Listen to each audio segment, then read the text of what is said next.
Time for the Roots and Roots Show with your host, Greg Rashid. Bringing you history and music from the Black American diaspora. The goal of this show is to empower you with information that you can then seed and grow within your community. Now, here's your host, Greg Rashid. Well, I hope everyone is doing well out there listening to the show. This is Greg Rashid with another edition of the Root Roots Show. Happy to stop by to listen to the show. You know, a lot of folks listen at their convenience. I love that they listen everywhere on the internet they find it, be it iTunes, somewhere, it's there. But a lot of people every Sunday afternoon, they listen at 3 p.m. Mountain Time on KUHSdenver.com, created by the one and only legendary Henry Archuleta. I want to say hi to all my friends in the Colorado region. And as you know, I always have certain themes on this show usually. And today, it's kind of hard to do this one, but I got some copies of the Muhammad Speaks. I've been looking for those for years. And for some of you who don't know, Muhammad Speaks, that was the publication by the Nation of Islam. And Malcolm X was a prominent person, obviously, in the Nation of Islam, because he came in the Nation of Islam. And a lot of his writings are in those publications.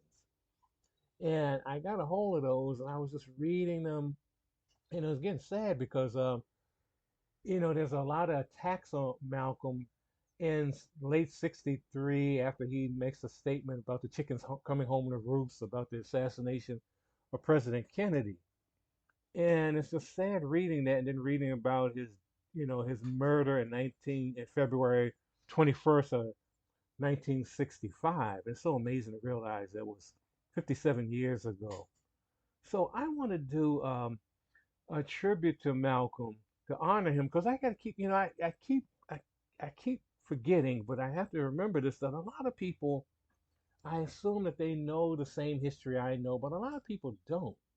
So I'm going to just do a tribute to Malcolm now on this show in words and music, using music as far as those who sang about Malcolm, also Malcolm's own words. And I'm going to start it off with, I think I will do this song by the great saxophonist Kamasi Washington. And this is Malcolm's theme. So let's hear that on the Root Roots Show.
Honor, pride, and love.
glory, we smile and say to you,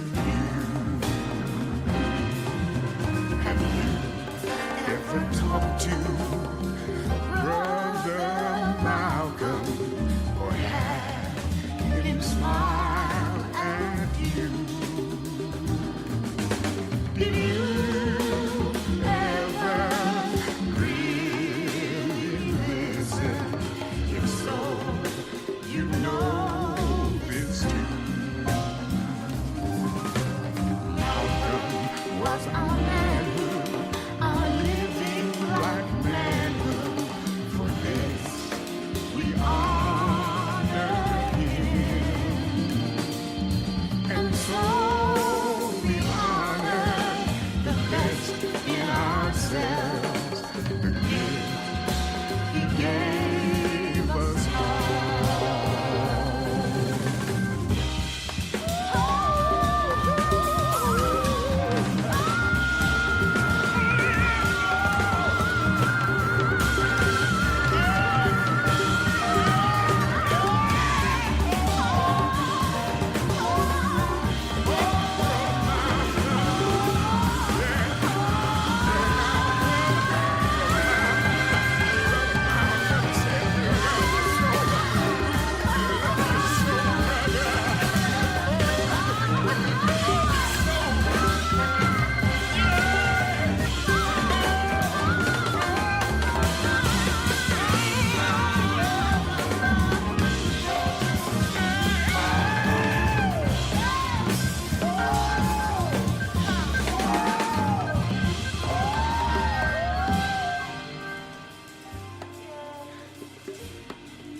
Before I get involved in anything nowadays, I have to straighten out my own position. And which is clear, I am not a racist in any form whatsoever. I don't believe in any form of racism. I don't believe in any form of discrimination or segregation. I believe in Islam. I'm a Muslim. And there's nothing wrong with being a Muslim. Nothing wrong with the religion of Islam. That just teaches us to believe in Allah as the God. And those of you who are Christians probably believe in the same God. Because I think you believe in the God who created the universe, and that's the one we believe in, the one who created the universe. The only difference being, you call him God, and we call him Allah. Jews call him Jehovah. If you could understand Hebrew, you'd probably call him Jehovah too. If you could understand Arabic, you'd probably call him Allah. But since the white man, your friend, took your language away from you during slavery, the only language you know is his language, your friend's language. So you call for the same God he calls for. When he's putting a rope around your neck, you call for God, he calls for God. But the real religion of Islam doesn't teach anyone to judge another human being by the color of his skin. The yardstick that is used by the Muslim to measure another man is not the man's color, but the man's deeds. The man's conscious behavior, the man's intention. And when you use that as a standard of measurement or judgment, you never go wrong. No more a man, but a seed which will come forth again. We'll know him as a prince. Our own black shining prince, who died because he loved us so.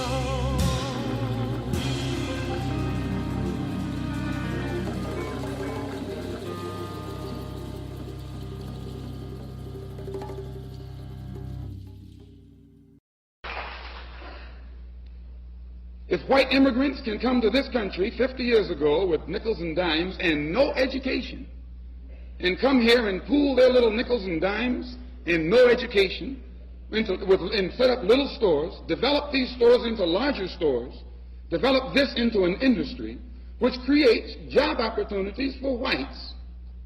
Since Lincoln was supposed to have freed the black man 100 years ago.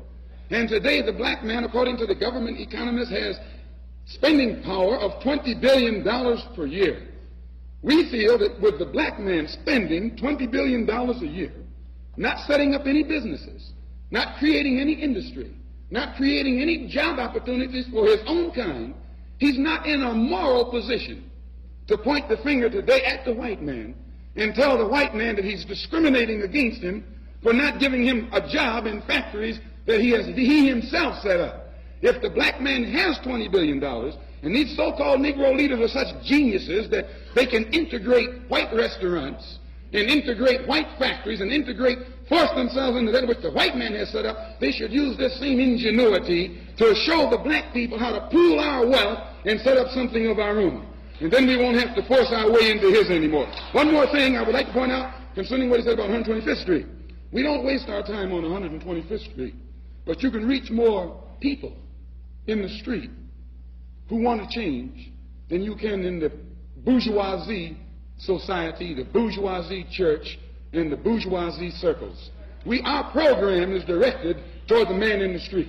So we spend our time in the street, and what we do with that man, instead of trying to change the white man and your mind and make you accept us, we change the mind of the black man and make him accept himself. And as soon as he accepts himself, he'll solve his own problem. He won't be trying to force himself into your factory and into your bedroom and into your kitchen. Thank you very much, ladies and gentlemen. Our next song was written for us by my little girl, who's not so little anymore. She's named Bongi. She wrote the song about a great man. I say a great man because it was a black man who fought for liberation, for the liberation of black people. Ladies and gentlemen, Malcolm X.